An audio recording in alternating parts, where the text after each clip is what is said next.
Now let's dig deep into some of the other stories in the news today by looking at the newspapers and social media and the web. So this is the lead in today's Financial Times. The latest in the Brexit saga, EU chief negotiator Michel Barnier set a deadline for completing talks in October 2018.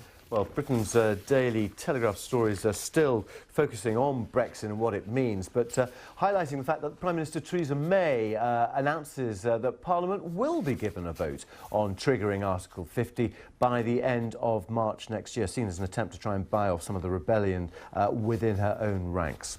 In the meantime, Angela Merkel, German Chancellor, is in the papers. She said she backs a ban on the wearing of full-faced veils in Germany wherever it is legally possible. That was her comments. This is in the Times. She came after she was re-elected to the Christian Democratic Party as chair with almost 90% of the vote. Well, the Donald Trump tweets, a couple of issues here picked up, but Boeing taking a hit on its value after Donald Trump casting doubt on that contract to supply, amongst other things, 2 presidential Air Force One planes, taking to Twitter saying the contract was too expensive. SoftBank, as we've just been hearing from Mariko, saw a rise in its share price after he was tweeting praise on the Japanese telecoms firm's investment, tech investment in the US, $50 billion. That's covered in Bloomberg.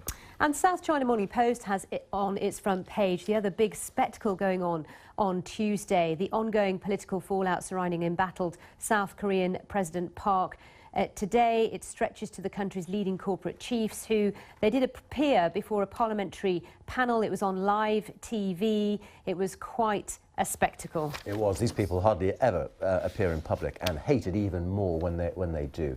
Right, just a final look at a paper. Holidays in space. The UAE is considering laws and regulations to facilitate space tourism. That's quite an expensive visa, I imagine. That's on the front page of Gulf News. Well, Cornelia Meyer is with us, familiar face, CEO and of the consultancy MRL Corporation. Good to see you, Cornelia. Lovely to see you. Yeah. Good morning. Well, should we kick off with the FT?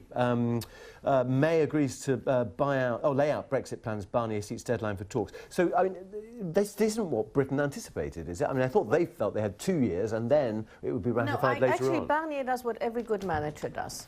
He works it backwards. And, you know, it's 2 years, but you need all the parliamentary approvals. And so he works it backwards and says we have 18 months. It's also his going-in position. Let's be frank. They're starting to negotiate already. But I mean, if I was him, I would do the same thing. He said something else though, which Merkel said also at her conference where we'll talk about the burqa.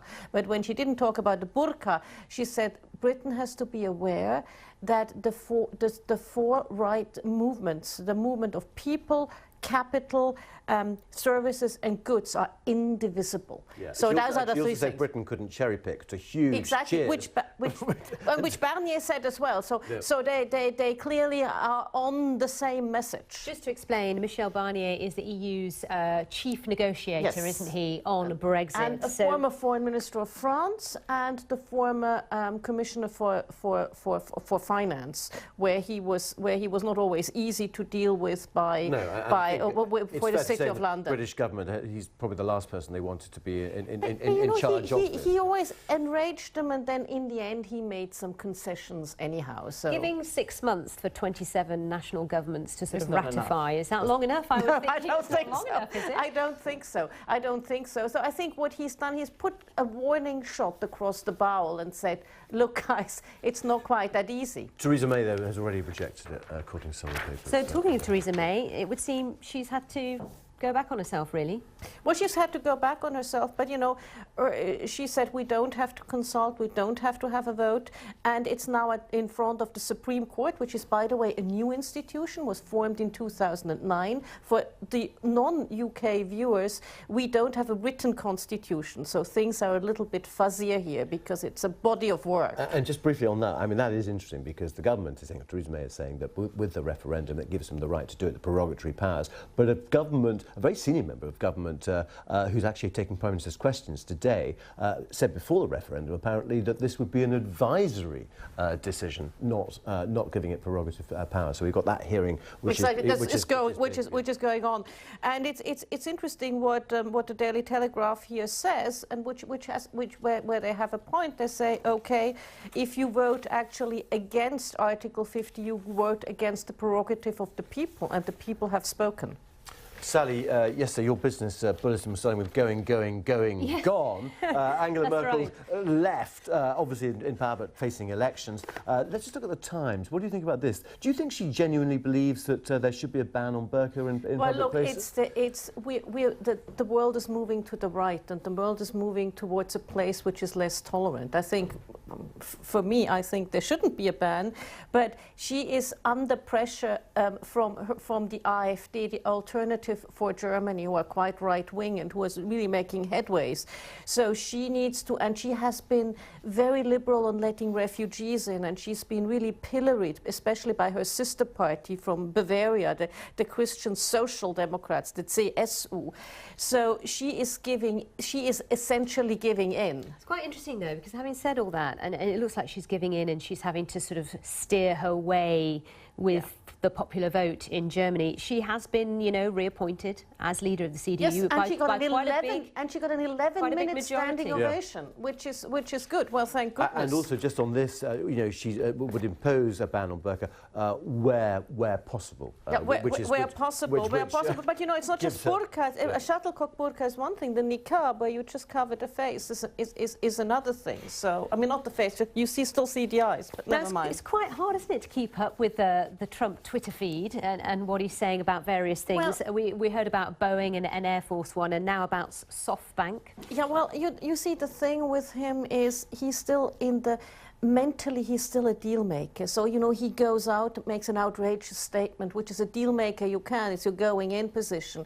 But once you become the president, of a country, this has huge ramifications. And what he probably didn't think through when he looked at Air Force One is, you know, this is a flying White House, so it has to have technology on it, technology galore, which doesn't come cheap. So he will have to adjust, and maybe somebody should take his BlackBerry away. One commentator today was saying this period between presidents, between taking over the presidency, is like an aggrandized year off. Basically, you can say and do what you want. But, I mean, pulling that deal, it's a US company, it's Boeing, it's not necessarily US jobs. He hasn't pulled the deal yet. He has said he will pull the deal. And the figure as well, $4 billion. I mean, it's not just two presidential. But it's not just the figure. He has come up with the figure. Nobody quite knows how he came up with the figure, and it's not just. There's more to it than just the two airplanes. Now, South China Morning Post. What did you make of the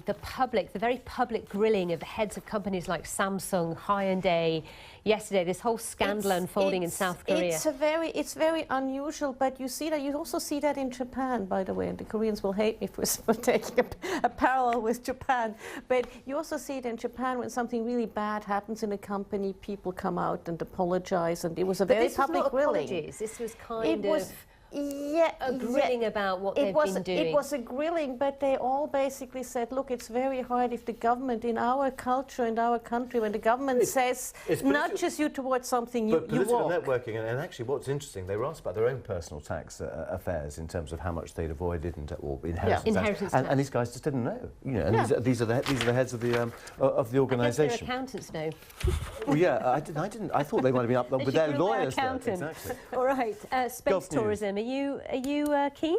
Holiday in space, does it do it for you or not? No, it doesn't do it for me, and I think the world has enough problems without space tourism, but hey... You mean without spending on space tourism? Exactly, without spending on space tourism. But hey, I mean, they have a point. If you want to send people into orbit, you probably need the right regulatory framework to do so. It shows also the vast differentiation in terms of wealth, doesn't it? I was reading today that the number of super yachts is more buoyant than ever, and the number of people who can afford a couple of days up in space if they can stand the dried food and the lack of other. Yeah, I don't know why anybody would want to do that. You operate in the Middle East a lot. You're there a lot.